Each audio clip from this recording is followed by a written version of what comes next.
Il y a quelques années, on vous a présenté sur cette chaîne le R5C. C'était alors le premier boîtier Canon à mélanger à la fois leur univers photo et cinéma. Un très bon boîtier, mais qui n'était pas exempt de quelques défauts. Des défauts que Canon a quasi intégralement corrigés en 2025 en annonçant sa remplaçante, la Canon EOS C50.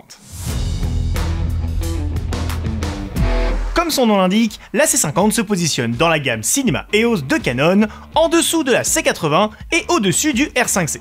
C'est d'ailleurs la plus petite caméra de la gamme, aussi bien en encombrement qu'en poids, puisqu'elle ne pèse que 665 grammes. La première chose qui saute aux yeux quand on voit cette caméra sans sa poignée supérieure, c'est sa compacité. Et pourtant, quand on retire son capuchon, on découvre un capteur plein format 7K au ratio 3:2, exploitable en open gate en vidéo, une première dans la gamme cinéma EOS de Canon et qui était réclamée depuis un moment par de nombreux utilisateurs, notamment ceux adeptes des tournages en anamorphique. Ce capteur permet donc des images pleines de détails en 7K quand vous filmez en cinéma raw light et des images en 4K suréchantillonnées quand vous filmez dans un des codecs proposés par Canon. Dans ces codecs, d'ailleurs, vous pourrez monter jusqu'à 120 images par seconde en 4K, ça on a l'habitude, mais également à 180 images par seconde en 2K sans crop, contrairement à la C80 qui passait alors en Super 35. On y retrouve également tout ce qui a fait le succès de la gamme cinéma EOS de Canon. Le Canon Log 2 pour les tournages nécessitant un étalonnage poussé, le Canon Log 3 idéal pour débuter en étalonnage, ainsi que la possibilité d'enregistrer des luttes personnalisées faites depuis DaVinci Resolve, que ce soit aussi bien pour servir de lutte d'affichage ou pour l'appliquer directement sur vos rushs. Et vous verrez, il y a un cas bien précis avec cette C50 où ça peut être très utile. Mais je vous en parle un peu plus tard. Là où cette C50 surpasse largement son prédécesseur, c'est sur le volet audio. On a beau adorer le R5C, il est difficile de passer outre le fait qu'il ne possède qu'une pauvre prise mini jack, ce qui est vraiment limitant pour un usage professionnel. La C80, quant à elle, embarque deux ports mini XLR qui peuvent convenir à certains, mais sont quand même plus fragiles que du XLR classique.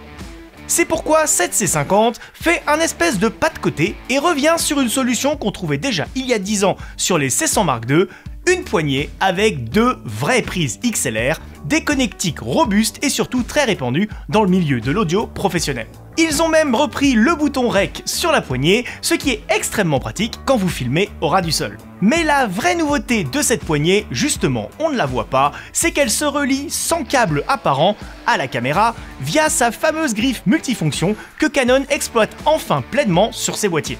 On a ainsi une interface audio professionnelle en 24 bits sur laquelle connecter deux micros externes, sans oublier pour autant le port mini jack qui reste sur le corps de la caméra, ce qui donne en tout jusqu'à 4 pistes audio.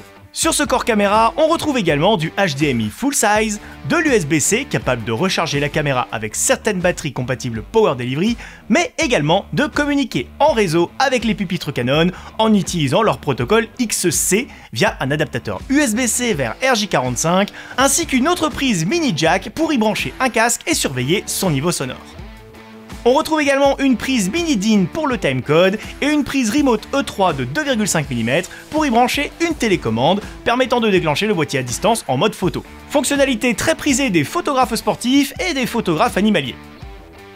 Vous faites ce que vous voulez de cette info. Parlons maintenant stockage puisqu'il y a du nouveau là aussi. La C50 conserve le double slot média de toutes les caméras cinéma EOS, mais sur deux formats différents. Le slot principal contient une carte CF Express de type B, là où le slot secondaire conserve une carte SD comme la C70 et la C80 avant elle. Et ça implique plusieurs changements. Parce que pour vous la faire courte, là où une carte SD est limitée à un débit garanti de 60 mégaoctets par seconde en V60 et 90 mégaoctets par seconde en V90, la CF Express type B, de par sa double interface PCI Express 3.0, monte jusqu'à des débits 16 fois plus rapides que la SD en V90, soit un débit de 1,5 gigaoctets par seconde. De plus, les CF Express sont reconnus pour avoir une meilleure dissipation de la chaleur, notamment grâce à leur architecture métallique, là où les SD sont très souvent en plastique. Et donc, assez paradoxalement, cette C50, qui est pourtant, je le rappelle, en dessous de la C80 en termes de gamme, permet des débits de données largement supérieurs à cette dernière. Mais ça veut aussi dire que nécessairement, si vous voulez attaquer les plus gros débits possibles avec cette caméra, il faudra vous équiper en CF Express de type B. Mais si vous prévoyez de ne tourner qu'en HEVC ou H264, vous pouvez vous contenter d'une carte SD en V60 ou V90. Parlons très rapidement des différents formats et débits permis par cette caméra. On commence par le Cinema Raw Lite avec 3 niveaux de compression, LT, ST et HQ, pour des débits allant de 1550 Mbps à 2420 Mbps en 7K. Notez d'ailleurs qu'en OpenGate, vous serez limité à 25 images par seconde et que le RAW HQ ne sera pas disponible. Les modes Super 35 et Super 16, quant à eux, réduisent fortement ces débits. On a également différents codecs pour un usage plus immédiat, comme le XFAVC de Canon en 422 bits, All Intra ou Long Hop selon les besoins. On a remarqué cependant que ce format pouvait poser quelques problèmes sur Adobe Premiere Pro dernièrement, c'est pourquoi on vous recommande plutôt d'utiliser le format suivant, le HEVC ou H265, à condition d'avoir un ordinateur assez costaud, car ce format est plus économe en stockage, mais plus gourmand en ressources lors du montage. Et c'est d'ailleurs dans ces deux formats que la caméra permet des ralentis jusqu'à 120 images par seconde en 4K depuis son capteur 7K. Et ce capteur 7K vous permet également, en mode photo, de faire des clichés en RAW à 32 mégapixels, ce qui rend la C50 beaucoup plus utilisable en mode photo qu'une caméra comme la FX3. La bascule d'un mode à l'autre se fait en quelques secondes, et comme sur le R5C, Canon a réussi à faire cohabiter ces deux OS au sein du même boîtier, afin que personne ne soit perdu. Le mode photo reprend par ailleurs quelques fonctionnalités appréciées du R5 Mark II sorti récemment, comme la rafale à 40 images par seconde et le prédéclenchement en rafale. Attention cependant, ces fonctionnalités ne sont disponibles qu'avec les batteries LPE6P. Car c'est un point qu'on se devait de soulever. Cette C50, comme le R5C avant elle, est alimentée par des batteries LPE6. Et ces batteries, il en existe 4 versions. La dernière en date, la LPE6P, est suffisamment puissante pour alimenter la caméra et tous ses accessoires. Cependant, si vous êtes déjà équipé en batterie LPE6N ou LPE6NH, vous devrez veiller à ne pas activer certaines options, comme par exemple la luminance de l'écran, sous peine de voir votre objectif refuser de s'allumer. C'est pourquoi nous vous recommandons vraiment de partir sur des batteries LPE6P afin d'éviter ce genre de soucis en tournage. Maintenant qu'on a fait le tour des specs de cette caméra, parlons un peu de ses différents usages. Et il y en a un qui saute aux yeux direct, c'est pour un usage run and gun en mono-opérateur.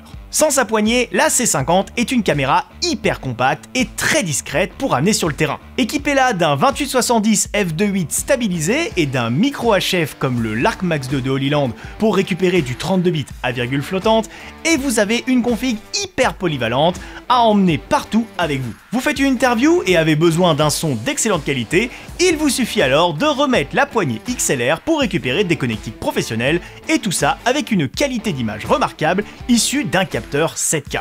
La double base ISO de 800 et 6400 avec sélection automatique déjà évoquée dans notre présentation de la C80 est également présente sur la C50, permettant ainsi des changements d'environnement lumineux tout en douceur.